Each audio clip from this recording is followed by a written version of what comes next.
Sebentar lagi ibadah akan segera kita mulai. Saya mengundang jemaat yang masih berada di luar untuk bisa segera masuk. Untuk bisa menempati tempat duduk yang disediakan. Mari kita matikan peralatan komunikasi kita atau setidaknya dipindahkan ke mode getar supaya kita bisa beribadah dengan lebih baik lagi. Handphone dimatikan tetapi hati mulai dibuka. Saya mau ajak kita untuk lihat kiri kanan. Kalau ada yang belum kenal, ya, say, selamat pagi saudaraku, ya.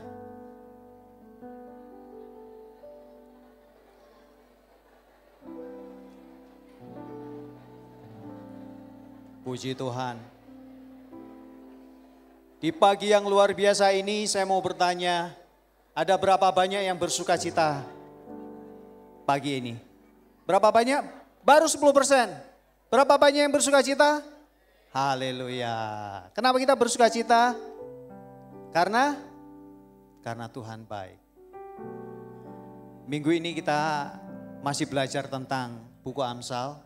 Buku yang memberikan kita begitu banyak hikmat dan nasihat. Mari kita baca dan kita renungkan. Jangan cuma kita baca tetapi kita renungkan dan kita lakukan di dalam kehidupan kita. Amin. Bagi kita yang memerlukan translation dalam bahasa Inggris, kita ada di 107,7. Dan buat kita yang membutuhkan translasi dalam bahasa Mandarin, kita ada di 102,8 FM. Saudara yang terkasih, sebelum kita mulai ibadah, saya mau ajak kita semua untuk satukan hati kita berdoa. Bapak, terima kasih untuk pagi hari yang luar biasa ini ya Bapak. Bersyukur dengan apa yang Tuhan sudah berikan. Terutama firman Engkau ya Tuhan, yang bisa kami baca setiap pagi, bisa kami renungkan, dan bagian kami adalah melakukan. Bantu kami ya Tuhan saat kami mengalami kesulitan di dalam melakukannya. Biarlah Roh Kudus-Mu memberikan kami kekuatan, supaya saat kami melakukannya Tuhan, itu akhirnya menjadi kebiasaan, menjadi bagian di dalam kehidupan kami. Kami bersyukur atas semua kebaikan Engkau ya Tuhan. Kami bersyukur atas semuanya yang sudah Kau berikan buat kami ya Bapa. Jaga hati kami supaya saat kami terus berjalan sebagai murid Engkau ya Tuhan, Engkau selalu terus menjadi inspirasi di dalam kehidupan kami. Kiranya Engkau yang memimpin ibadah ini ya Bapa, dari awal sampai akhir. Firman yang diberitakan sungguh-sungguh boleh jatuh ke dalam hati kami, dan membuat kami terus bertumbuh dan semakin serupa dengan gambaran anak-Mu Tuhan kami. Terima kasih ya Bapa, di dalam nama Tuhan kami Yesus Kristus, kami semua sudah berdoa dan ucap syukur. Amin. Selamat pagi buat kita semua. Boleh kita bangkit berdiri? Kita akan naikkan pujian. Kita siapkan hati kita.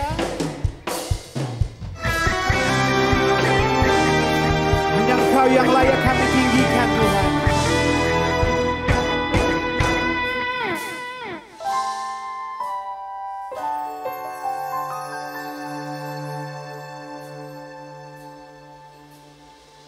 Terima kasih Tuhan untuk kasih setiamu yang ku alami dalam hidupku.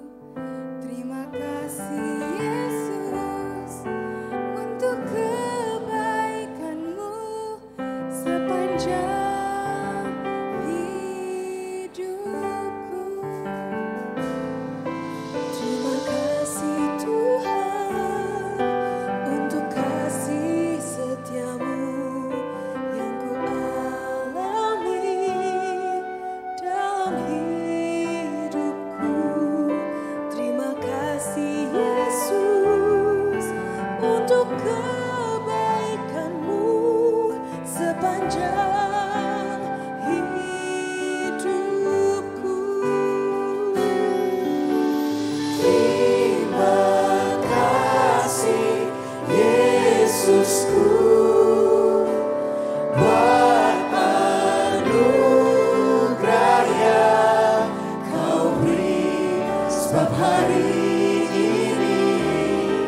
setiamu yang ku alami dalam hidupku.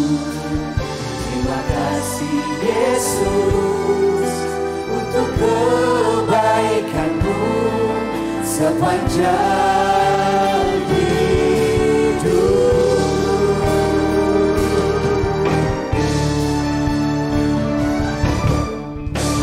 Terima kasih Yesusku buat anugerah yang kau beri sebab hari ini Tuhan adakan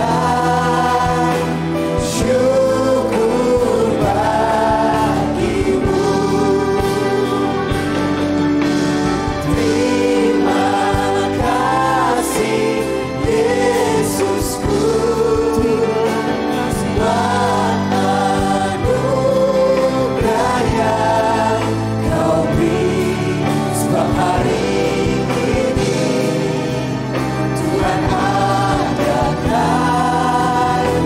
syukur bagimu. Jemaat saja boleh katakan, terima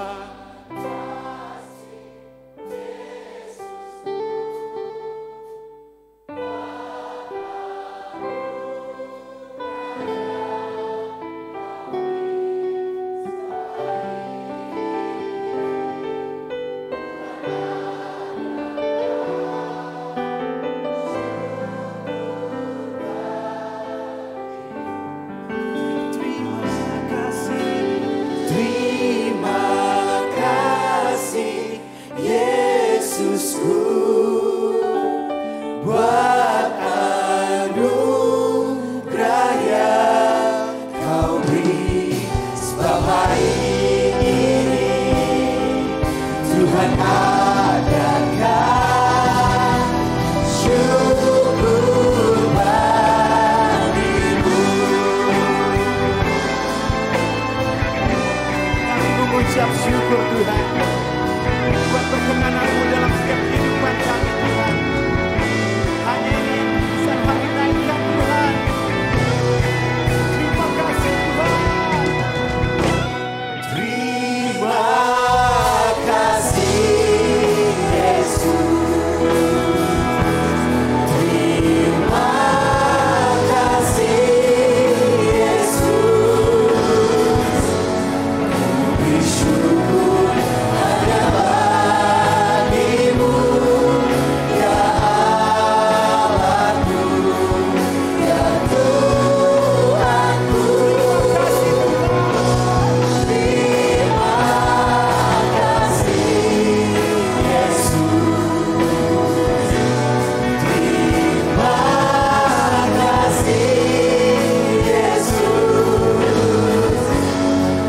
bersyukur hanya bagimu. Terima kasih Yesus.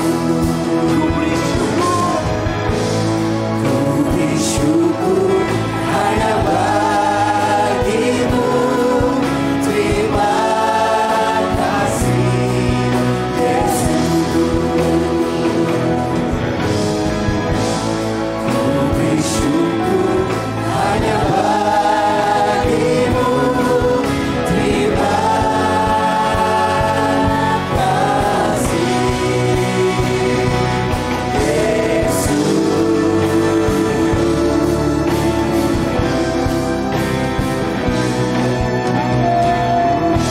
Beri kemuliaan buat Tuhan kita.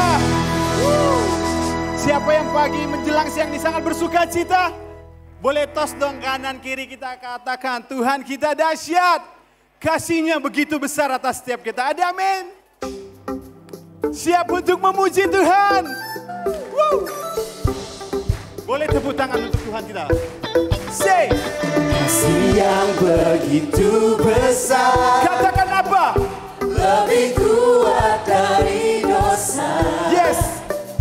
Kasih yang menemukanku, selamatkan dan pulihkanku.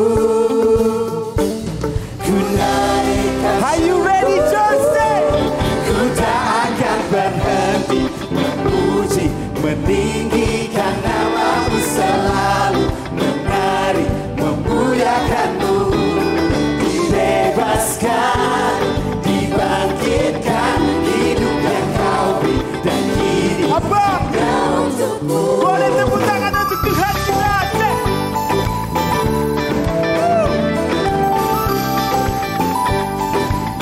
Yang percaya katakan, Kasih yang begitu besar, lebih kuat dari dosa. Kasih yang menemukanku, selamatkan dan pulihkanku. yang percaya katakan, Naikkan are you ready? syukurku, ku tak akan berhenti memuji, meninggikan nama-Mu, selalu menari memuliakan-Mu. Dibebaskan, dibangkitkan, hidup yang Kau beri dan kini hanya untukmu. Boleh tepuk tangan untuk Tuhan kita.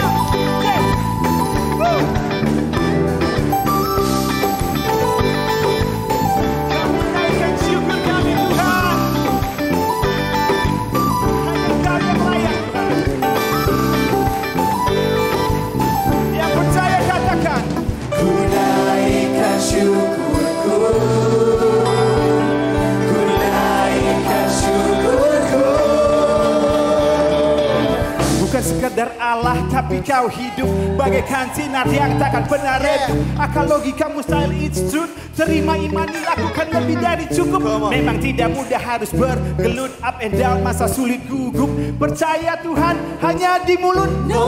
Alpha Omega absolut. Gelombang ombak badai yang ribut seketika tenang. Hey, Dia sanggup. Orang percaya masa takut. Keadaan menembah menajamkan bukan ciut. Setiap luka yang ada akan terbalik. Segera sembuh mari sambut. Anak Tuhan jangan cemberut. Ambil pun saatnya berdoa dan berteguh. Say. Memuji, meninggikan nama-Mu, selalu menari memuliakan-Mu. Katakan, Dibebaskan, dibebaskan. bangkitkan, hidup yang Kau beri dan kini hanya untukku. Tak akan berhenti memuji, meninggikan nama-Mu, selalu menari memuliakan-Mu. Dibebaskan, dibangkitkan, hidup yang Kau beri dan kini hanya untukmu. Hidup yang Kau beri dan kini hanya untukmu. Beri kemuliaan buat Tuhan kita. Wow. Siapa yang siap untuk menerima firman Tuhan? Siap untuk berubah dan diubahkan? Siap? Wow. Kau ubahkan setiap kami Tuhan. Thank you Lord.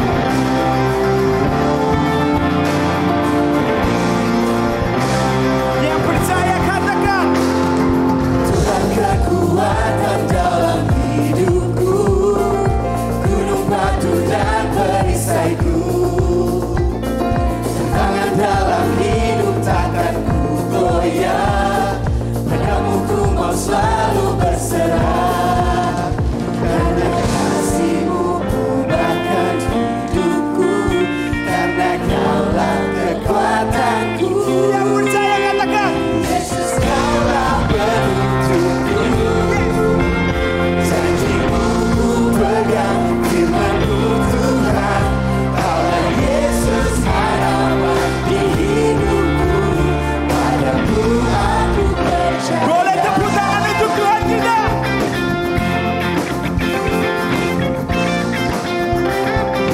Dia bersuara takkan ku goyah, padamu ku mau selalu berserah. Karena apa? Karena kasih-Mu ubahkan hidupku, karena Kaulah kekuatanku. Yesus, Kaulah penuntunku. Janji-Mu ku pegang, firman-Mu Tuhan. Kaulah Yesus harapan di hidupku. Padamu aku percaya.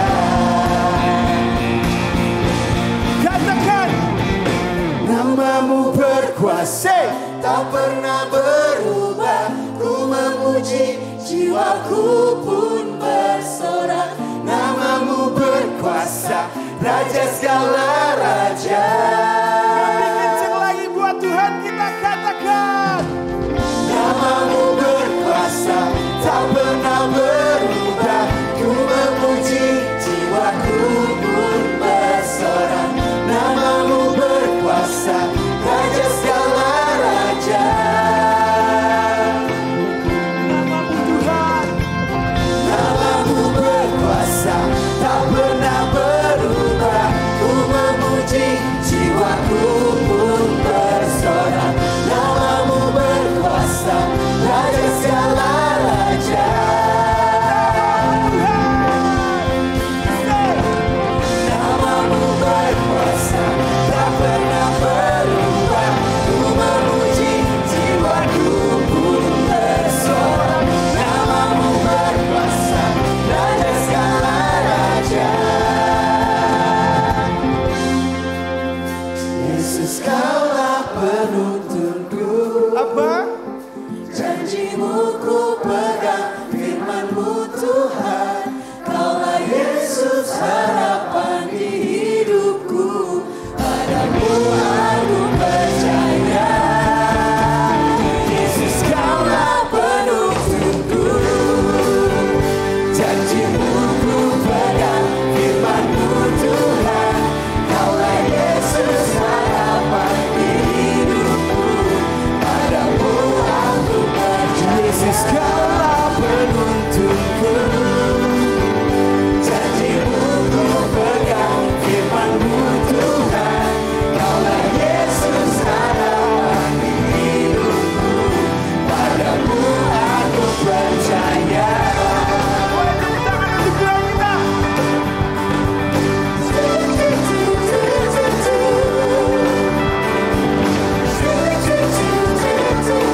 Yang percaya katakan. Padamu aku percaya. Beri kemuliaan buat Tuhan kita. Jemaat dipersilakan untuk duduk. Terima kasih.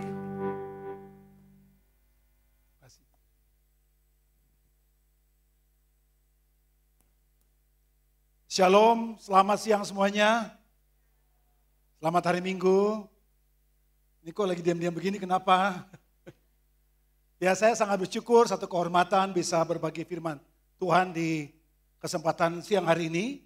Dan saya tahu kita semua udah semangat dengar firman Tuhan. Saya juga semangat untuk kasih tahu firman Tuhan. Semoga semangat ketemu jadi bahagia kita maksudnya. Ya, dan kita mau welcome Bro Harlem dan Sis Fania bersama-sama dengan kita dari ya wajar lah bro, kita sangat kangen kok. Ya betul, dari Indonesia.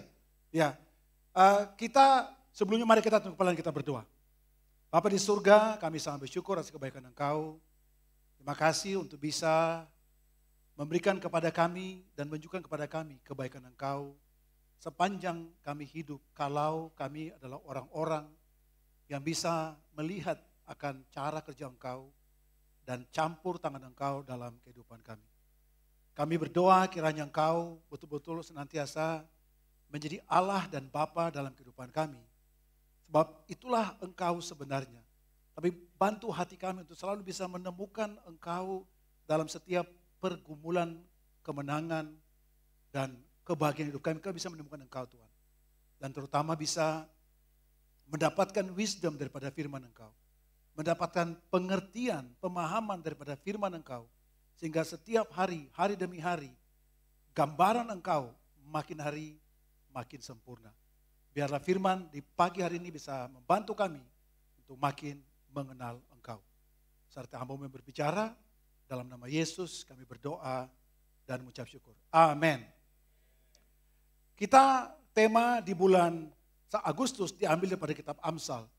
Dan bagian saya pada siang hari ini berbicara tentang wisdom in a relationship. Bagaimana kebijaksanaan dalam membangun suatu hubungan. Saya memulai dengan Amsal pasal 13 ayat 20. Dikatakan begini. Siapa bergaul dengan orang bijak menjadi bijak. Tetapi siapa berteman dengan orang bebal menjadi malang. Ayat ini menurut saya luar biasa. Karena sudah menggambarkan hasil akhir dari orang sebelum memulai. Kalau berteman dengan orang bijak, hasilnya menjadi bijak. Kalau berteman dengan orang yang bebal, hasilnya menjadi malang.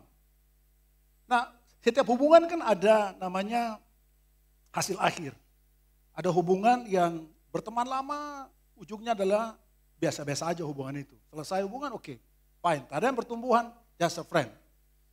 Ada lagi hubungan persahabatan yang kita berteman lama, makin rusak hidup kita. Betul kan? Ada begitu kan? Ada lagi hubungan kita membangun hubungan lama, tapi kita bisa menemukan kebahagiaan. Karena Alkitab berkata, bergaulah dengan orang bijak. Nah, satu waktu di tahun 2008, ibu saya itu sakit. Waktu dia lagi ke Manado, berkunjung ke keluarga di sana, dia sakit. Dan kemudian saya dari Bali waktu itu terbang ke Manado untuk menjenguk ibu yang lagi sakit. Karena dia dari Ambon, dari Papua. Nah sampai di sana, itu lihat dokter, ada dokter jantung lah, dokter ginjal lah, dokter macam-macam.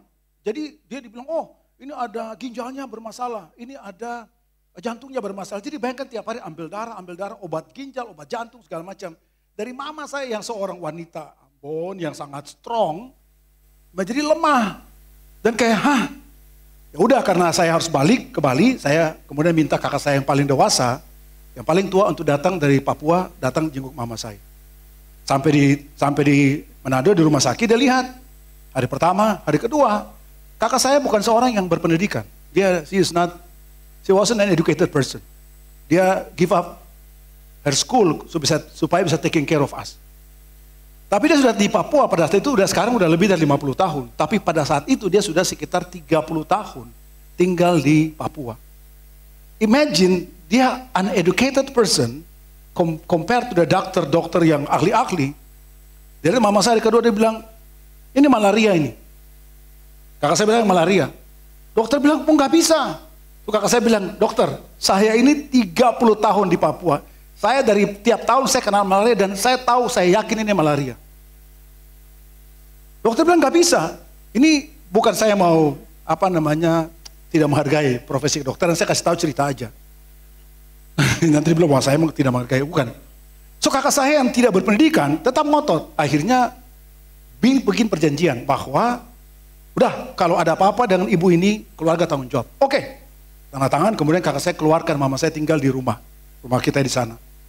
Nah dia rawat, hari kedua mama saya udah sehat, lebih sehat. Kemudian terbanglah dia ke Timika, mama saya di Bali ke Timika. Kemudian saya dari Bali saya juga terbang ke Timika ketemu dia. Udah nyampe hari itu. Of course dia masih nggak bisa kontrol buang airnya segala macam ya pada waktu itu ya.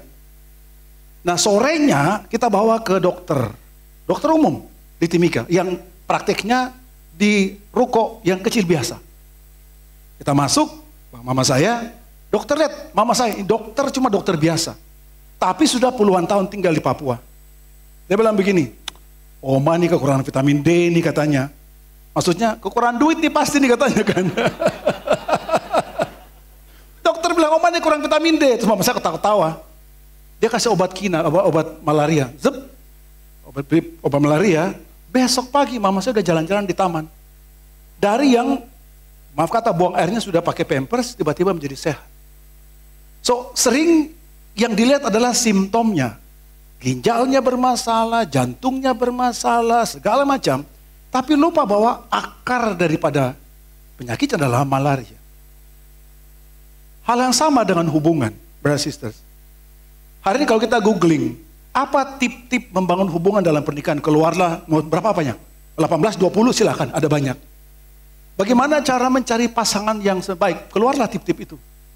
Kita bisa googling dan sama jam informasi, you can find any book. Dan kasih tahu kepada kita, apa tip mencari pasangan? Apa rahasia-rahasia? Gimana pernikahan itu langgeng? Semua dikeluarkan.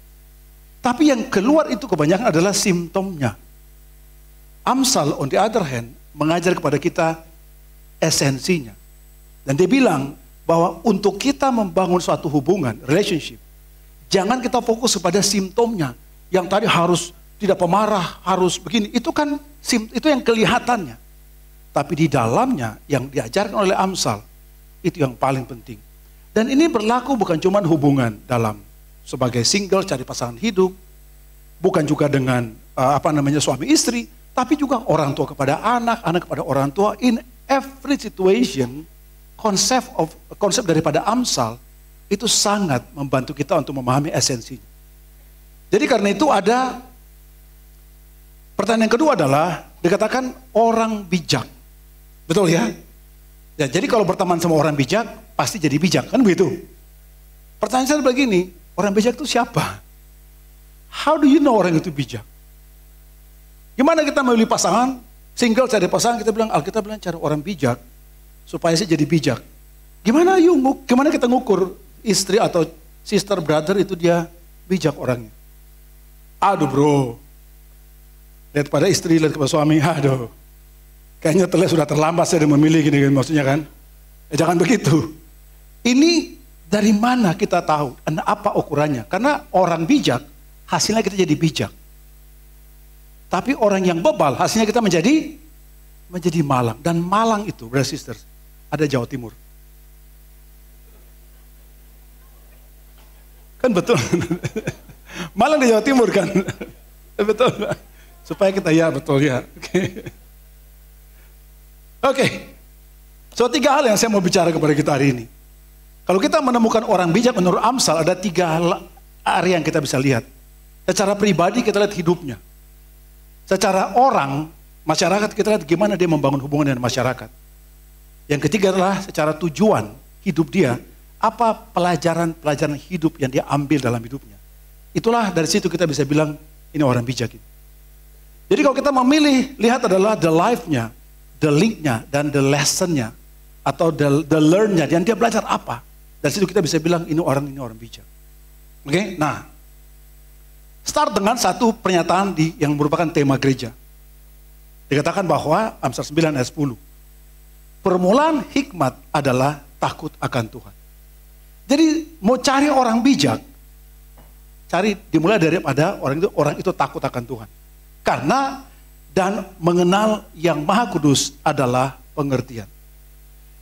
Mau cari pasangan hidup, mau lihat suami istri, orang tua, cari atau lihat yang takut akan Tuhan. Itu paling penting, betul ya? Karena that's the most important thing.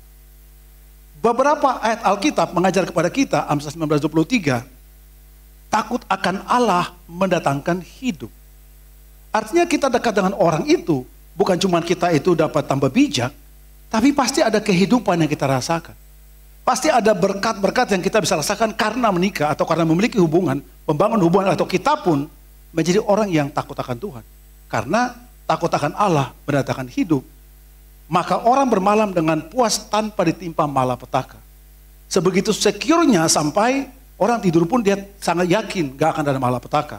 Karena Tuhan itu, orang takut akan Tuhan. Yang ketiga, ayat yang ketiga, Amsal 14:27. Dia bilang takut akan Tuhan adalah sumber kehidupan. Fountain of life. Artinya orang kalau dekat sama orang takut akan Tuhan, berarti hidupnya terasa, ada gairahnya, ada semangatnya, ada something yang, I don't know, mempengaruhi orang itu. Sampai there is a life inside life. Ngerti maksudnya ya? Orang boleh hidup, tapi mungkin dalamnya udah mati. Betul ya? Tapi orang yang hidup dan takut akan Tuhan, dikatakan fountain of life. Nah, saya ini kan dibesarkan di asrama ABRI pada waktu itu. Ya, jadi kalau dari ABRI pasti bisa ngerti maksudnya. Dan papa saya seorang perwira, jadi sebenarnya harusnya kita pada waktu itu itu tidak kekurangan air. Tapi masalahnya adalah belum ada pompa. Jadi kami itu saya pada saat SMP kelas 1 itu harus memikul air sejauh 1 kilometer. Dan supaya mengisi bak itu penuh harus 10 kali pulang pergi. Jadi 10, jadi 1. Jadi 10 kali baru bak air itu penuh. Supaya bisa makan, bisa cuci, bisa mandi dan sebagainya. Oke? Problemnya adalah saya baru SMP kelas 1. So, Cerigen yang ini persis sama. Cerigennya adalah yang 20 liter. Berarti 40 liter saya pikul anak usia SMP kelas 1. Problemnya adalah begini. Orang kan SMP kan usia 12-13 tahun. Ini ceritanya begini. Waktu saya kan awal tahun kakak saya yang perempuan meninggal. Saya pergilah ke sana. Di pusaranya dituliskan nama dia dan tempat dan tanggal lahirnya. Disebut tahun lahir adalah tahun 67. Saya 68 di akte kelahiran. Terus saya tanya mama saya, lah kan di atas saya ada kakak saya satu yang sudah meninggal usia 1 tahun. Long time ago, namanya Johnny namanya. Kakak saya 67, saya 68. Terus masa 1 tahun anaknya lahir 2? Saya tanya mama saya, jadi ma, saya ini lahir tahun berapa? Masa Debbie 6 sekian, si ini sekian, saya masa sama? Dia gila. Berarti dia nggak tahu saya tahun berapa nih, oke? Dia nggak tahu nih tahun berapa kan? Oke. Terus saya mulai berpikir, pantesan saya itu namanya akte kenal kelahiran, bukan akte kelahiran. Dan orang yang menjadi saksi saya lahir itu saya tahu dia itu tidak ada waktu saya lahir. To make the story worse adalah kita punya 5 kakak beradik yang lahirnya semua bulan Mei. Dan semuanya akte kenal kelahiran. Saya tanya mama saya, Ma, jadi saya lahir kan, adik saya 8, saya 9, ada 10, jadi 8, 9, 10. Kalau nggak salah ada 15 dan satu lagi saya lupa. Terus saya bilang, jangan-jangan dia mulai ngasal waktu bikin tanggal lahir kan. Saya tanya buat mama saya, jadi saya lahir tanggal 9 atau bukan? Jawabnya adalah, ya itu jawabannya. Setelah pulang dari Papua, orang kan semangat, saya kayak hilang, siapa saya sebenarnya ini? Saya kehilangan jati diri saya, gitu kan. Saya itu tidak lewatin TK sebenarnya, brother sister. Karena mama saya guru kelas 1 SD, dan gak ada orang jaga saya, terpaksa diajak saya ke sekolah. Zaman dulu kan, zaman SD kan belum ada seragam. Jadi masih pakai sandal jepit, datang ke sekolah, duduk di kelas, karena mama saya ngajar. Saya bisa baca. Bisa tulis. Ikut ujian, lulus saya, naik kelas maksudnya. Jadi kalau saya kurang lucu, karena tidak lewatin TK saya langsung SD saya kayak gitu. Oh lucu ya? Malah gitu lucu. Jadi bayangkan, artinya adalah, waktu mikul air ini, usia saya 10 tahun. 40 kilogram, 1 kilometer pulang pergi. Sampai, dan itu, jadi kalau saya sekolah pagi, berarti sorenya saya pikul. Supaya besok pagi ada air. Kalau saya sekolah siang, pagi-paginya saya pikul. Supaya malam kita sudah enggak. Jadi kayak gitu hidupnya. Sampai saya SMA kelas 1, jadi 3 tahun. Baru kemudian airnya mulai mengalir. Karena sumber air so dekat maksudnya. Tolong jangan bilang saya bro, sumbernya so dekat, jangan ya. So dan gini, waktu si penulis menulis fear of God is the fountain of life, dia ngerti betapa air itu penting. Karena dia bicara tentang fountain, sumber mata air kehidupan. Ini adalah Gihon Spring, mata air Gihon. Berada di luar Yerusalem. Kita tahu kalau sudah pergi ke sana, kita semua dan Bu Harlan juga pergi ke sana. Mereka membangun Raja Hezekia, karena dikepung, dia membangun namanya terowongan. Supaya dia membawa air dari Gihon Spring sampai ke Siloam Pool, kolam Siloam. Tapi waktu si penulis bilang bahwa fear of God is the fountain of life, dia ngerti bahwa it's so difficult untuk bawa air dari Gihon sampai ke tempat orang Israel di Yerusalem karena lebih tinggi dan pada saat itu belum ada pompa, teknologi belum ada. Brothers and sisters, fear of God, karena kita harus cari pasangan atau cari persahabatan di mana orangnya takut akan Tuhan supaya terpancarlah kehidupan daripada hubungan itu. Kalau tidak, there will not be a fountain of life. Tapi bahkan hubungan yang tadi tak ada pengaruh apa-apa atau bahkan kepada kehancuran hidup kita. Nah, pertanyaan yang kedua adalah, apa itu fear of God? Kan question kan itu, karena inilah gambaran EI tentang, saya bilang coba find a fearful and apa God. Keluarlah gambar ini, wajah. Oke, waktu kita lagi marah anak kita, itulah perasaannya seperti begini. Fearful God. Saya bisa tampilkan gambar keyakinan yang lain tentang the way they see the God. Tapi kan juga kita nggak mau karena sensitif isunya. Tapi konsep Allah itu menakutkan, itu muncul dari sini. Makanya kemudian orang tanya, jadi kalau gitu adakah itu perasaan takut akan Tuhan? Jadi orang trembling, ketakutan, apakah itu takut akan Tuhan? Karena konsep yang diajarkan oleh agama adalah Tuhan itu punitive, hajar. Jadi kita takut sama dia, kita kayak gemetar, dan feeling yang kita dapatkan. Mereka exercise perasaan supaya orang takut akan Tuhan. Benarkah takut akan Tuhan itu adalah perasaan? Ini hebatnya Amsal. Amsal describe takut akan Tuhan seperti apa.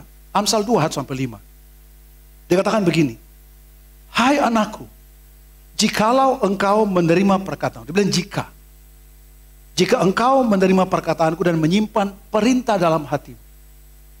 Kalau kamu dengar firman yang kamu ambil sebagai bagian kehidupan kamu, you put into practice, kamu lakukan jadi hidup kamu, jadi keyakinan kamu, sehingga telingamu memperhatikan hikmat dan engkau mencondongkan hatimu kepada kepandaian. So dia find the insight daripada cerita kehidupan dia. Dari firman Tuhan dia ambil pengertiannya. Dan dia dari apa yang dia lakukan, dia lihat, dia ngerti, dan dia saring pengertian yang benar bagi yang berguna bagi dirinya apa. Ya, jikalau engkau berseru kepada kepandaian dan menunjukkan suaramu kepada kepandaian. Nah, ini bukan intelektual, maksudnya adalah yang tadi dibicara adalah the meaning daripada firman Tuhan yang dia lakukan, dan dia tarik sebagai satu saringan, satu intisari daripada apa yang Tuhan kerjakan dalam kehidupan dia. The konsep tentang Tuhan, pemikiran tentang Tuhan, keyakinan imannya, segala macam dari firman Tuhan dia saring karena dia lakukan itu. Tidak bisa yang berbeda. Dikatakan begini, tapi engkau harus mencarinya, jika harus mencari dengan seperti mencari perak, dan mengejarnya seperti mengejar harta terpendam. So imagine kita itu tiap hari lihat firman Tuhan, kita put into practice, kita lakukan, kita learn lagi apa yang kurang, kita terus lakukan lagi, dan kita semangat seperti harta terpendam. Maka engkau akan memperoleh pengertian tentang takut akan Tuhan dan mendapat pengenalan akan Allah. Berarti takut akan Tuhan bukan feeling sebenarnya, it's an understanding. Dan understanding gak bisa karena kita datang dengan suasana yang sacred, yang suci, kemudian kita takut bahwa salah, bukan. Waktu kita baca firman Tuhan, kita melakukannya, kita gain understanding dari situ. Dan proses itu seperti kayak internalisasi dan lebih lagi, lebih dalam lagi. Dan understanding kita tentang fear of God menjadi makin dan makin jelas. Dan ini yang tidak bisa orang terima. Karena orang datang, orang yang ditawarkan, yang dijual adalah ancaman, hukuman.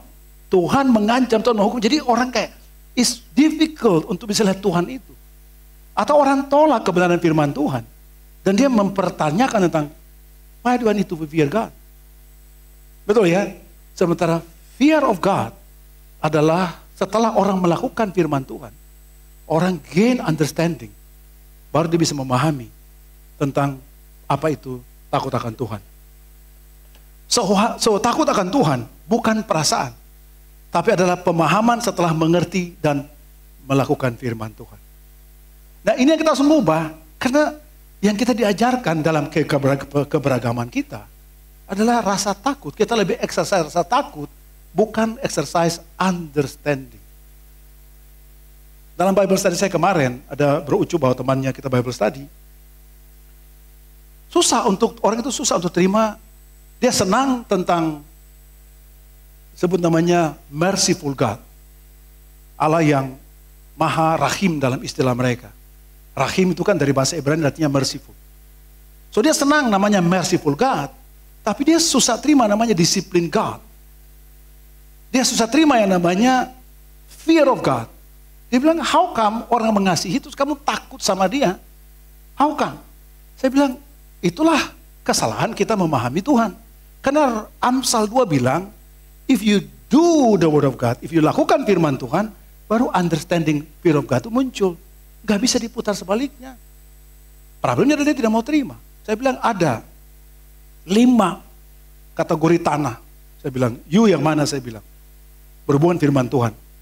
Tanah pertama kita tahu, orang dengar firman Tuhan, Dia tidak mengerti seperti tanah benih taruh di pinggir jalan. Dia dengar, dia tidak mengerti seperti banyak orang ke gereja. Dia datang gereja, haleluya puji Tuhan, gak ngerti firman Tuhan, dia pulang, hilang firman Tuhan itu. Yang kedua adalah tanah berbatu, kita juga tahu. Di mana dia tumbuh tapi tidak berakar. Datang masalah, datang waktu karena panas terik, karena tidak berakar, dan tidak dapat gizi yang cukup, mati itu benih. Yang ketiga di tanah semak belukar, di mana kekhawatiran hidup, keinginan duniawi datang, dia tumbuh terhimpit, tidak bisa bertumbuh, eventually stay di sana, dan kekhawatiran dunia buat firman Tuhan tidak bertumbuh. Tapi ada yang keempat, inilah yang bagi kita yang tidak mau terima. Yesus kasih ilustrasi berbeda, dia bilang kalau orang yang sudah bersih rumahnya, iblis keluar mencari tanah yang tandus. So, kategori tanah keempat adalah tanah yang tandus, di mana memang dari awal dia nggak mau terima firman Tuhan. Benih nggak mungkin tumbuh di situ. Kalau tanah di pinggir jalan kan tumbuh benih kan. Tapi ada kategori tanah keempat yang ilustrasi Tuhan Yesus tentang rumah tadi. Dia bilang tanah yang tandus. Tanah tandus nggak mungkin benih itu tumbuh. Orang gak mungkin bisa ngerti wisdomnya Tuhan kalau firman Tuhan gak bisa diterima. Oke? Baru terakhir tanah kelima, tanah yang subur. Yang semoga menjadi tanahnya hati kita semua pada hari ini, amin. Tanah yang subur.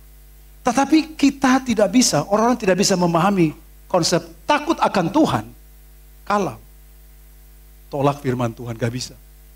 Gak bisa kita itu berharap dapat pasangan yang membuat pernikahan kita bahagia kalau dari awal kita tidak taruh standar takut akan Tuhan sebagai standarnya. Dan itu bukan feeling. Itu bukan karena dia rajin bergereja. It's not that simple. Bagaimana orang itu mencintai firman Tuhan dan melakukan firman Tuhan dalam kehidupan sehari-hari. Dan dia lihat itu sebagai proses dalam kehidupan dia. Gaining all the wisdom. Baru kita bilang dia akan memahami apa itu takut akan Tuhan. Jadi karena itu, brothers and sisters, mencari pasangan yang takut akan Tuhan adalah bukan yang beragama. Berarti maksudnya ya? Bukan yang bergereja, tetapi yang betul-betul cinta firman Tuhan. Dan melakukan firman Tuhan dalam kehidupannya. Dan dia akan gain the wisdom. Dan itulah kemudian orang yang bijak akan menjadikan kita juga jadi bijak. Pernikahan dengan orang bijak. Suami istri saling membantu satu sama lain. Lebih bijaksana. Lebih bisa understand life more. Lebih bisa accept. Kalau ada defeat bisa sama-sama terima kekalahan itu. Lihat anak berhasil tidak jadi sombong. Anak gagal tidak jadi menyalahkan. Kita bisa punya understand of life dengan sangat baik. That is wisdom dalam kehidupan. So hari ini, who are you looking? Siapa yang kita cari sebagai pasangan kita? Kalau hari ini kita menikah dan kita sudah merasa kita lebih bijaksana, puji Tuhan, bantulah pasangan kita yang belum bijaksana. Jangan kita menghakimi pasangan sama-sama jadi tidak bijaksana jadinya. Oh, saya sudah jadi murid Tuhan, tuh suami saya belum tuh. Ayo sana, babes tadi kamu. Jangan begitu. Kita jadinya bukan kita wise, jadi kita jadi tidak wise jadinya. Karena harusnya dengan kehidupan kita kasih pengaruh karena fountain of life itu. Yang kedua, ada dalam hubungan satu sama lain. Dari mana kita tahu orang itu wisdom atau wise adalah Amsal bilang waktu dia membangun hubungan. Amsal 12:18.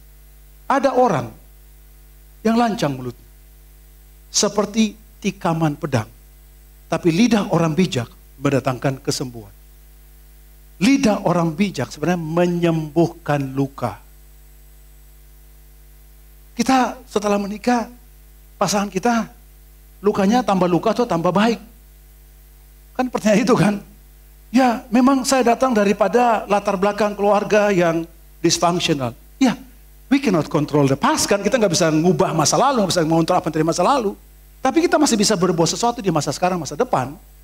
Tapi kalau masa lalu sudah sampai sekarang menikah, tetap orang yang sama. Tak ada perubahannya, masih sama histerianya, sama emosionalnya. Dan the marriage itu tidak bantu apa-apa kalau begitu. Karena harusnya mendatangkan kesembuhan. Healing the wound harusnya. Kita mungkin dapat parenting yang kurang baik. Harusnya menikah kita bisa disembuhkan.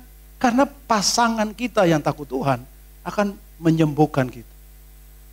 Atau lihat makin luka kita, oke, dan makin tidak mana-mana arah pernikahan itu. Kalau kita itu yang kita lagi hadapi dalam kehidupan kita, carilah bantuan. Oke, bicara supaya kita bisa mendapatkan bantuan sehingga dinamika dalam hubungan suami istri menjadi lebih baik. Orang tua, anak kita tidak ada orang tua yang anaknya berhasil, haleluya, puji Tuhan. Praise God. Tapi tidak semua anak itu begitu, ada anak yang struggle kehidupannya. Mungkin dia secara akademik dia biasa-biasa aja. Will you accept dia dan compare kepada anak yang pintar secara akademik? Will you love your children for whatever their point? You have to love them. Dan as time goes by, healing luka yang mereka alami dalam kehidupan mereka juga bisa sembuh karena itu. Bukan kita demanding, ngerti maksudnya, anak harus paling terbaik, paling jago segala macam. Creating another wounds, ciptakan lagi luka yang baru dalam kehidupan mereka. Sama juga dengan satu sama lain, brother sister. Sama juga dalam gereja, kita belajar namanya reparenting, betul kan? Di mana grup itu menjadi tempat di mana luka bisa disembuhkan. Jangan sampai kita sebegitu terlalu egois barangkali, sampai kita lebih fokus kepada diri kita daripada satu sama lain gimana cara supaya orang lain menjadi lebih baik. Karena orang bijak, kata-katanya pasti mendatangkan kesembuhan. Sebenarnya saya salah bikin bahan bro waktu itu. Jadi saya bikin khotbah tentang lidah di khotbah. Jadi sudah selesai dari Selasa, saya kasih ke Stefanus, inilah khotbah, sudah kasih mereka gambaran advice dari segala macam. Jumat malam Robert tanya, dia mau khotbah di Bintaro, bro boleh gak kirim khotbah? Jadi biar saya compare, udah saya kirim. Dia bilang, bro bukannya itu khotbah minggu ketiga? Hah? Minggu ketiga? Akhirnya hari Sabtu pagi, sebelum tadi kita rapiin lah segala macam. Tapi ada satu poin yang saya ambil, saya kutip dari khotbah saya yang seharusnya ini adalah begini. You know what happened waktu Sabat? Orang Yahudi kan mereka exercise Sabat kan. Kita kan cuma tahu, mereka baca kitab suci, mereka sinagog, mereka itu kumpul keluarga, mereka undang orang-orang untuk makan di rumah. Tapi ada satu family tradition yang menurut saya very beautiful. Yaitu apa? Jadi ketika anak kumpul, orang keluarga kumpul, bapaknya akan membaca Bilangan pasal 6 tentang Bilangan atau Ulangan? Bilangan kalau nggak salah. Ulangan ya, tentang blessing. Dan dia akan memegang pundak anaknya atau kepalanya anaknya, kemudian mengucapkan, Tuhan memberkati engkau dan melindungi engkau. Tuhan menyinari engkau dengan wajahnya dan memberi engkau kasih karunia, damai sejahtera. Itu blessing yang dikasih kepada anak-anak. You know what the feeling of the boy waktu anak-anak waktu dapat blessing dari father every Saturday? It's a kata-kata yang mendatangkan kesembuhan. Sementara kepada ibunya, mereka akan baca Amsal 31. Seperti mereka bikin resource gosip. Jadi anak mereka baca, mama di sini, ibunya, kemudian wanita yang bijak adalah, mulailah Amsal 31 dibacakan dan ibunya di samping mendengarkan kata-kata ibu yang bijak itu. Not to judge the mother, tapi to bless the mother. So Bapa bless the child, mother, mereka kemudian bless the mother. And it's so beautiful menurut saya. Karena lidah orang bijak, healing wounds, menyembuhkan luka-luka. Hari ini brother sister, it's a lesson bagi saya juga. You know,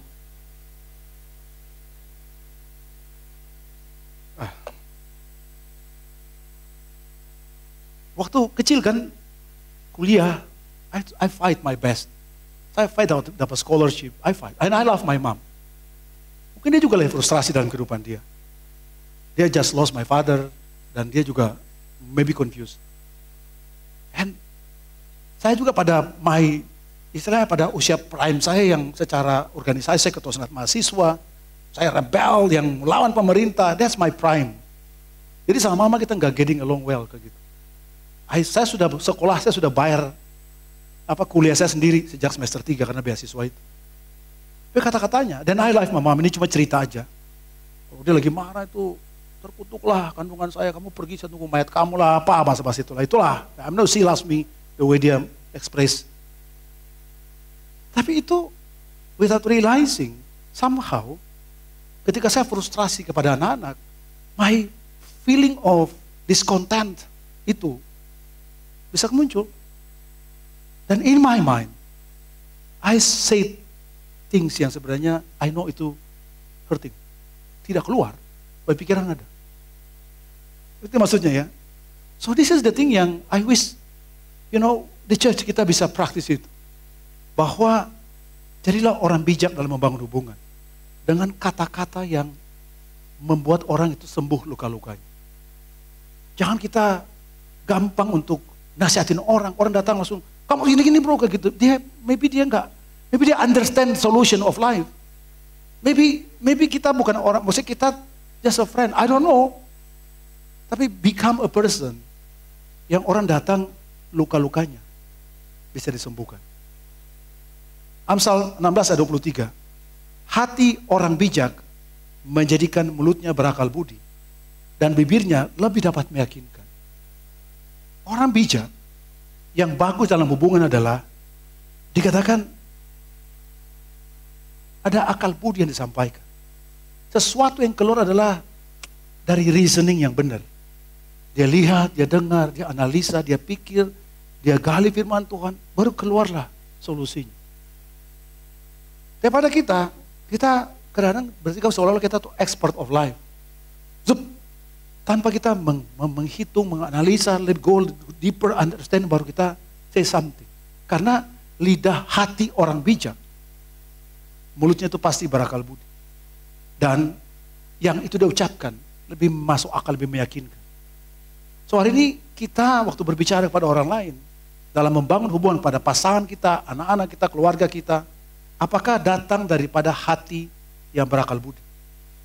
Atau dari hati yang sembrono, lagi marah kepada atasan di kantor, lagi marah kepada anak buah di kantor, lagi marah kepada orang lain di gereja, lagi marah kepada orang lain di jalan, dan anak kita jadi adalah korban, atau pasangan kita adalah korban. So, mulut yang berakal budi. Yang ketiga, Amsal 29, dikatakan orang bebal melampiaskan seluruh amarahnya, tapi orang bijak akhirnya meredakan.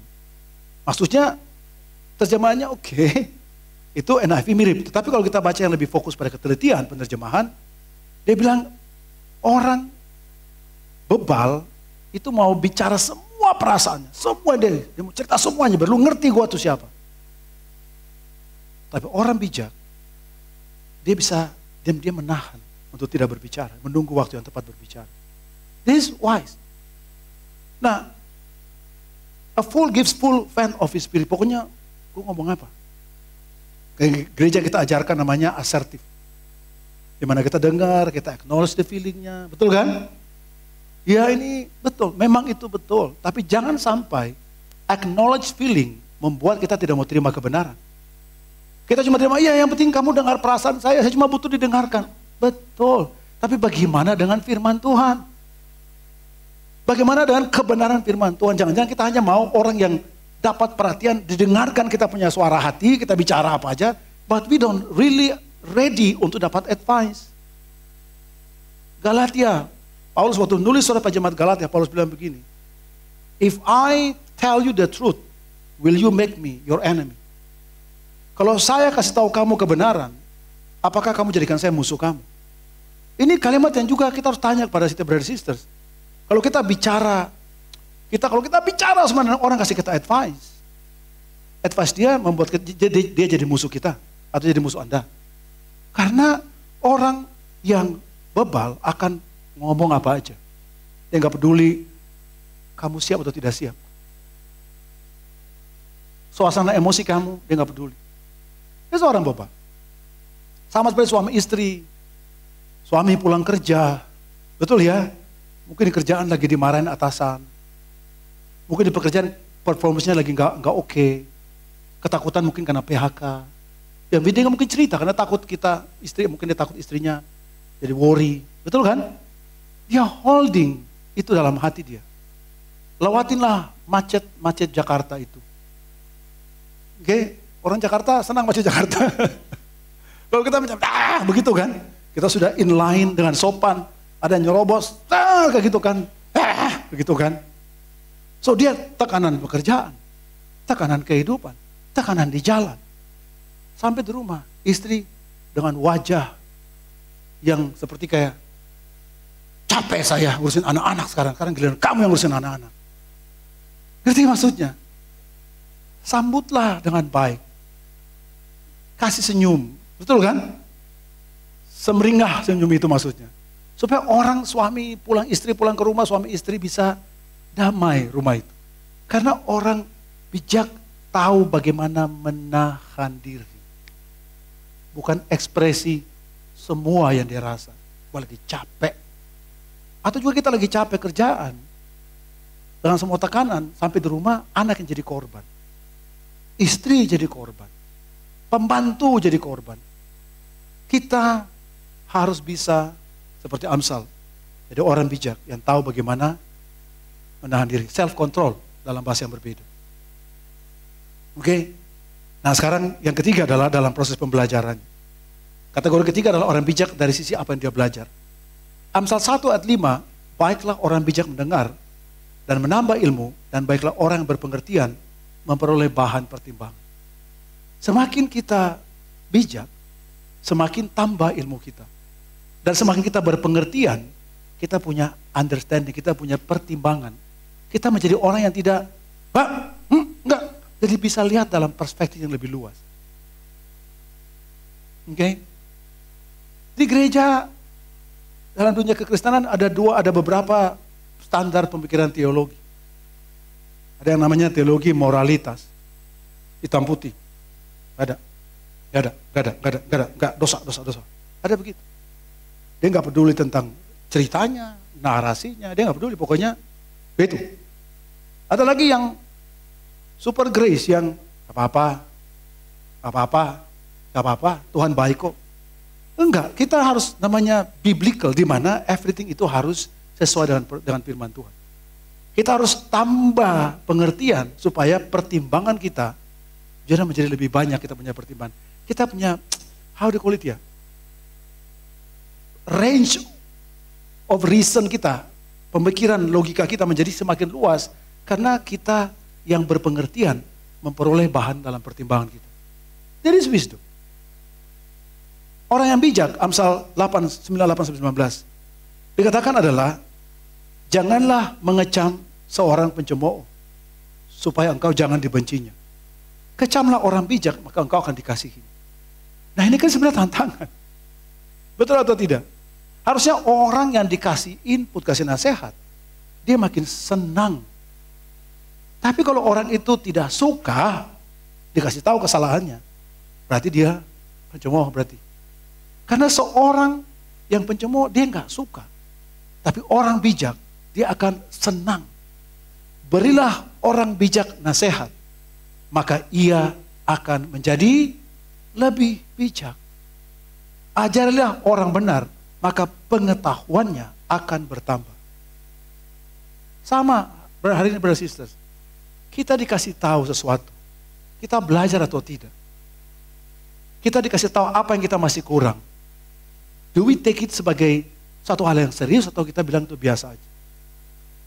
Bulan Agustus, gereja lagi bikin kampanye apa? Early is my wife, bukan?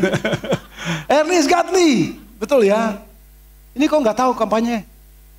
Belum tahu ya? Early is godly. Frankie is lebih godly, enggak? Astaga. Kenapa? Karena kita mau supaya jemaat diingatkan. Kalau jemaat yang bijaksana, yang bijak, dia akan ambil sebagai haleluya, saya mau melakukan. Kalau jemaat yang pencemooh akan bilang kayak, apa sih gereja maunya apa? Emang masalahnya kenapa kalau saya telat? Emang kenapa? Emang nggak bisa ngerti orang tua, emang masalahnya dosa apa jangan telat? Betul. It's not about sinning, bukan dosa. Tapi sikap hati kita orang pencemooh atau orang bijak. orang bijak dikasih tahu kesalahan, dia akan berubah. Dia menjadi lebih sayang kepada jemaat. Ketika standar gereja dinaikin, orang bijak akan lebih senang, ini berarti gereja benar. Tapi orang yang pencemooh waktu standar dinaikin, maunya apa gereja ini nih? Hah? Mau apa lagi dia? Mau kemana ini? Kan bisa begitu kan? Tapi orang yang bijak akan lihat sesuatu yang benar, yang mau diperbaiki. Dia lebih senang yang itu. Bukan dia mencemooh. Oke? So kita berharap ini jangan sampai kampanye early is godly hanya pada bulan Agustus. Bulan September ulang lagi kita telat. Tapi kita mau tahu menjadi suatu hal yang berkelanjutan. Saya kasih tahu kita 4 proses. Pertama adalah orang percaya, namanya believe atau dia value, dia menghargai bahwa terlambat itu nggak bagus. Dia harus hargai bahwa itu value-nya dia. Early itu bagus. Itu dia hargai, dia value itu. Setelah itu kemudian, ada kan orang yang tidak value, orang bilang biasa aja telat. Tapi waktu orang itu diajarkan, dikasih awareness bahwa telat itu gak bagus, early itu bagus, dan itu menjadi nilai, value yang dihargai. Kemudian dia mulai melakukan, becomes a habit. Dilakukan, seminggu, 2 minggu, sebulan, 2 bulan. Karena itu menjadi habit dia, tanpa terasa, itu menjadi keyakinan dia. Dan ini bukan cuma di gereja dia tidak telat, tapi bahkan di semua aspek kehidupan dia akan tidak telat. Karena it becomes his conviction. Bahwa I have to be earlier. Kalau itu menjadi keyakinan dia, one day dia menjadi orang, karakter dia adalah orang tidak pernah telat. So from value, we agree, habit, kemudian menjadi conviction, keyakinan, terakhir bisa menjadi your character. Dan sebenarnya semua Bible, semua wisdom dalam Alkitab, kalau kita bisa praktekkan itu sebenarnya, ujungnya adalah our character yang transform. Seperti kata firman Tuhan, kita akan bertambah. Berilah orang bijak nasihat, maka ia akan menjadi lebih bijak. Ajarilah orang benar, maka pengetahuannya akan bertambah. Berarti hari ini kita belajar 3 hal. Tapi di Amsal 10, sebelum kita tutup khotbah saya, dikatakan begini.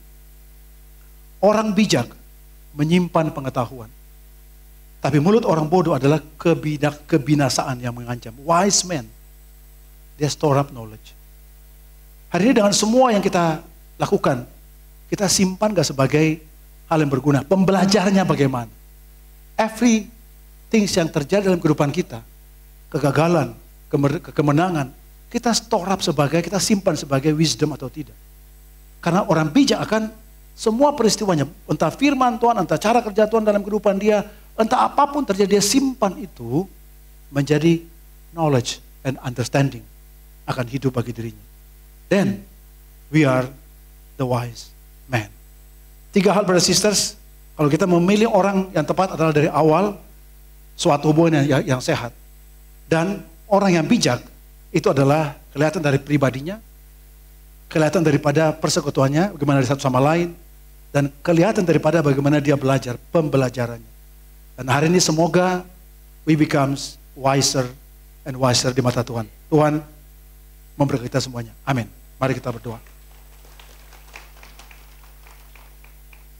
Mari kita tunduk kepala berdoa. Tuhan Bapa di surga, terima kasih untuk kebaikan Engkau, untuk kasih Engkau, untuk firman Engkau, your wisdom even, yang membantu kami Tuhan, bisa understand life even better and better. Thank you Tuhan, kami bisa belajar Amsal di bulan ini, sampai kami bisa amazed Tuhan tentang bagaimana kolektif, tentang apa yang terjadi kehidupan disusun menjadi satu buku yang luar biasa, yang kami belajar, kami bisa ambil sebagai satu nilai penting dalam kehidupan kami yang kami praktekkan, sampai kami becomes orang yang memahami takut akan Engkau dan becomes wiser dalam hidup kami. Berkati kami semua Tuhan, berkati jemaat ini, berkati kehidupan kami, berkati bangsa dan negara kami yang kami akan merayakan 17 Agustus, berkati kami semua supaya nama Engkau bisa dipermuliakan di bangsa ini. Terima kasih Bapa, dalam nama Yesus kami berucap syukur. Amin. Saat ini kita akan menyanyikan satu lagu untuk mempersiapkan hati kita untuk mengambil perjamuan. Saya persilakan kepada song minister.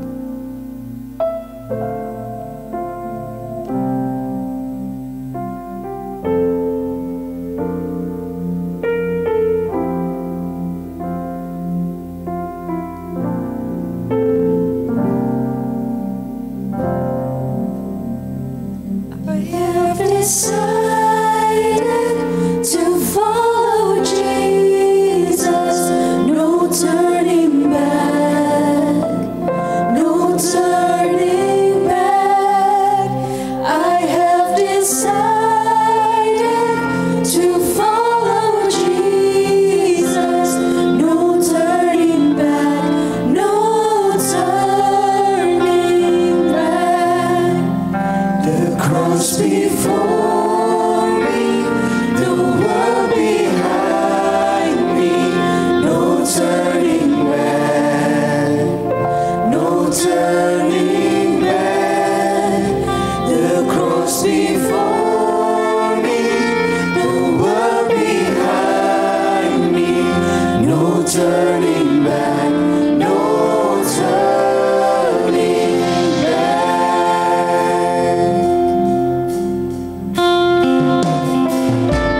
Christ is my reward and all my devotion. Now there's something in this world that could ever satisfy. Through every trial, my soul will sing, no turning back. I've been set free. Christ is enough for me. Christ is enough for me. 'Cause everything I need is in you. 'Cause everything I need. Christ my all in all, the joy of my salvation. And His hope will never fail. For heaven is our home. Through every storm, my soul will sing. Jesus is here. To God be the glory. Christ is enough for me. Christ is enough for me. 'Cause everything I need is in you. 'Cause everything I need. Christ is enough for me. Christ is enough for me. 'Cause everything I need is in you. 'Cause everything I need. I have decided to follow Jesus, no turning back, no turning back.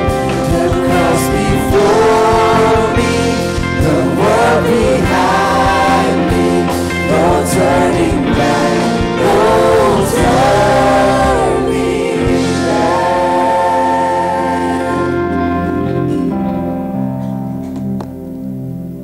Sebentar lagi kita akan melakukan perjamuan kudus. Perjamuan kudus adalah saat di mana gereja mula-mula mengingat kembali arti kematian Yesus di kayu salib. Mari kita siapkan roti dan anggur kita sambil saya membacakan dari buku 1 Korintus 11 ayat 23 sampai 26.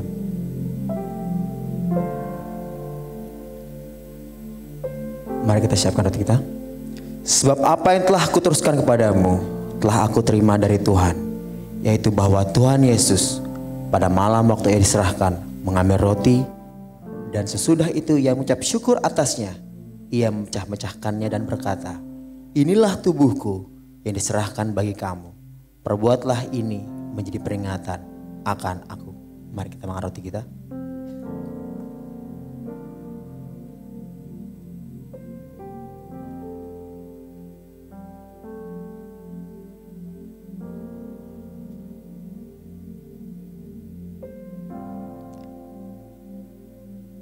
Demikian juga ia mengambil cawan sesudah makan lalu berkata, cawan ini adalah perjanjian baru yang dimeteraikan oleh darahku. Perbuatlah ini setiap kali kamu minumnya menjadi peringatan akan aku. Mari kita minum cawan kita. Sebab setiap kali kamu makan roti ini dan minum cawan ini, kamu memberitakan kematian Tuhan sampai ia datang. Mari kita bersatu dalam doa. Tuhan, Allah Bapa kami yang di surga, terima kasih Bapa. Hari ini kami boleh kembali Tuhan, mengingat arti kematian-Mu di kayu salib Tuhan. Bantu hati kami Tuhan, agar hati kami punya mental, punya mindset yang terus mengutamakan Engkau di atas segalanya. Dan apapun badai kehidupan yang datang, kami mau berkata Tuhan, bahwa Christ is enough for me Tuhan. Dan kami mau Tuhan terus menjaga kekudusan kami, identitas kami sebagai murid Tuhan. Dan itu menjadi pegangan kami sampai akhir hayat kami Tuhan. Terima kasih Tuhan, dan kami juga mau Tuhan, sesuai dengan ayat yang kita baca tadi Tuhan. Kami mau Tuhan, kami semakin semangat Tuhan untuk memberitakan kematian-Mu sampai Engkau menjemput kami Tuhan. Terima kasih Tuhan Yesus. Hanya di dalam nama-Mu Tuhan Yesus kami berdoa dan mengucap syukur. Amin. Mari kita berikan aplaus yang biasa untuk Bapak Pendeta Frankie Lumenta. Ya, hari ini kita belajar dari buku Amsal. Dan yang paling saya belajar adalah ketika kita menghadapi masalah, entah itu masalah dalam keluarga, dalam pekerjaan, atau masalah dalam masa lalu kita, ya. Bung Franky tadi cerita masa lalunya begitu keras ya, berat ya. Nggak di Jakarta ya, Jakarta mungkin sudah modern zaman itu Bung ya. Tapi di daerah itu sulitnya luar biasa ya. Kebetulan saya juga suka baca sejarah ya, di mana waktu itu masa-masa Krismon pengguntingan uang rupiah turun itu dampaknya di Jakarta luar biasa, apalagi di daerah ya Bung ya. Ya, dan hari ini saya belajar bahwa kita fokus bukan sama simptomnya ya. Bukan fokus sama cara-cara ya memperbaiki pernikahan. Tentu kita harus belajar step by stepnya. Tetapi yang terpenting adalah kita harus menjadi orang yang bijak. Gimana menjadi orang yang bijak? Yaitu takut akan Tuhan. Ya, hari ini sekali lagi Bung ya, kita berikan aplaus yang biasa Bung Franky. Ya, karena orang yang mengerti firman ya, ini saya catat ya, justru membuat kita semakin bijak ya, bukan malah menyalahkan orang, menyakiti orang, dan semakin tahu akan firman, semakin kita bisa menjadi penyembuh buat orang-orang terluka di luar sana.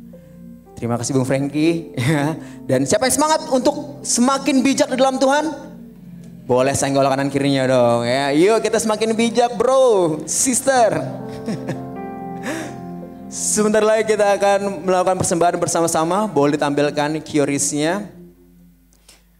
Ya, persembahan minggu ya bisa tertera di sana. Kita juga bisa, saya juga mengajak jemaat, mengkaris jemaat untuk bisa mengingat kembali janji kita sebagai murid Yesus untuk melakukan persembahan persepuluhan, bisa melalui virtual account atau langsung transfer ke rekening yang tertera.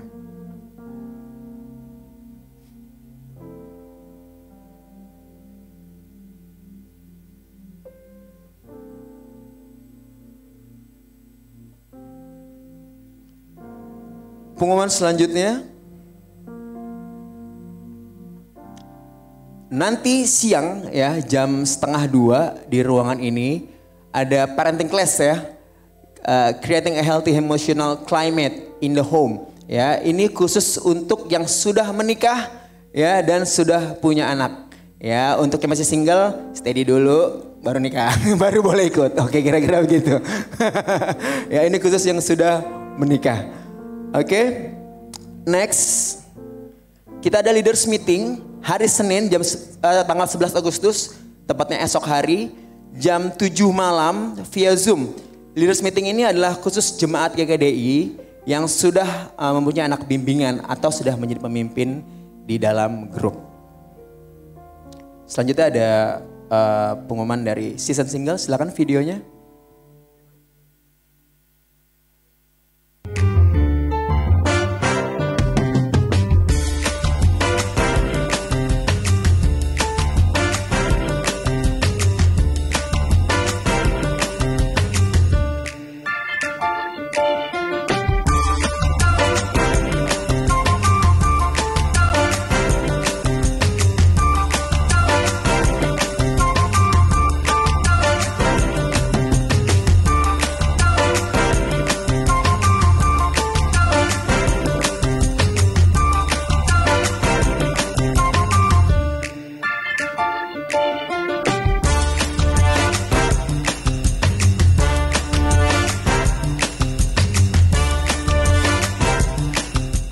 Oke, tepuk tangan dulu untuk season single ya.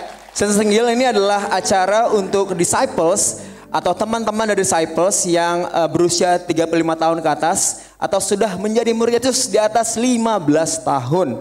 Ya, acara ini akan diselenggarakan hari Sabtu tanggal 16 Agustus pukul 16 di F1 ya. Siapa yang semangat nih season single nih buat ngajak teman-teman semuanya fellowship sama-sama ya.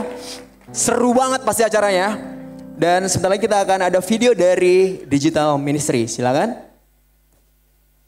Hati-hati, hidupmu bisa berubah. Bible Class ini hadir buat kamu. 3 kelas, 1 tujuan. Membantu kamu pulih dan bertumbuh dalam Tuhan. Kita mulai dari firman, lanjut ke pemulihan hati, dan belajar jalan hidup penuh dengan hikmat. Karena banyak orang hari ini terlihat sibuk, tapi hatinya kosong. Terus berjalan tanpa tujuan. Luka lama belum sembuh, iman makin dingin, dan kamu mulai mikir, apa aku harus begini terus? Jawabannya, tidak. Tuhan siap pulihkan kamu. Tapi, kamu harus ambil langkah pertama.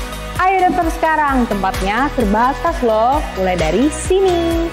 Hati-hati, hidupmu bisa berubah. Renew, a life-changing Bible Class.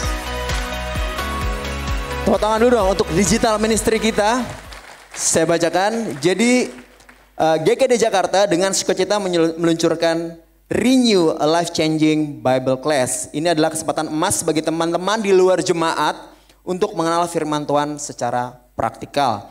Jika Anda punya keluarga, sahabat, atau rekan yang sedang mencari pegangan hidup, ajak mereka untuk melihat informasi lengkap dan mendaftar di renew.gkdi.org ya. Saya mau bagian kabar baik sedikit dari Digital Ministry ya. Hari ini kita punya 138.000 subscribers di YouTube ya. Dan yang kerennya adalah klik dan view kita hari ini 4,2 juta per bulan. Dan dari GKD Worship boleh ya. GKD Worship hari ini, bulan ini peringkat ketiga ya dalam pemutaran dari seluruh band-band rohani di Indonesia. Ya, tepuk tangan untuk Digital Ministry. Sekitar 1,1 juta ya plays per bulan ya. Dan pengalaman kan saya baca itu. Jadi pengumuman terakhir adalah ini dia ada buku ya yang akan membantu kita untuk bersaat teduh dari buku Amsal dan tersedia di Berean 50.000 aja. Oke, sekian pengumuman dan ibarat telah selesai, mari kita bersatu di dalam doa. Tuhan, Allah Bapa kami di surga, terima kasih Bapa, hari ini kami boleh Tuhan beribadah Tuhan. Kami boleh bernyanyi Tuhan, memuji, menyembah-Mu Engkau Bapa. Dan hari ini Tuhan, kami boleh mendengar kembali firman-Mu Tuhan. Bantu hati kami Bapa. Biarlah buku Amsal hari ini Tuhan bisa membantu kami Tuhan. Untuk punya hidup yang segambar dan serupa dengan Engkau. Dan itu juga Tuhan membantu kami supaya kami bisa Tuhan memenangkan banyak orang di sekitar kami. Dan yang terpenting Tuhan, tujuan hidup kami adalah kami terus mau bertumbuh, terus belajar Tuhan. Dan kami juga semakin paham Tuhan, mengerti akan firman Engkau Tuhan. Terima kasih Tuhan. Tuhan hari ini, pagi ini kami mendengar kabar duka Tuhan. Dari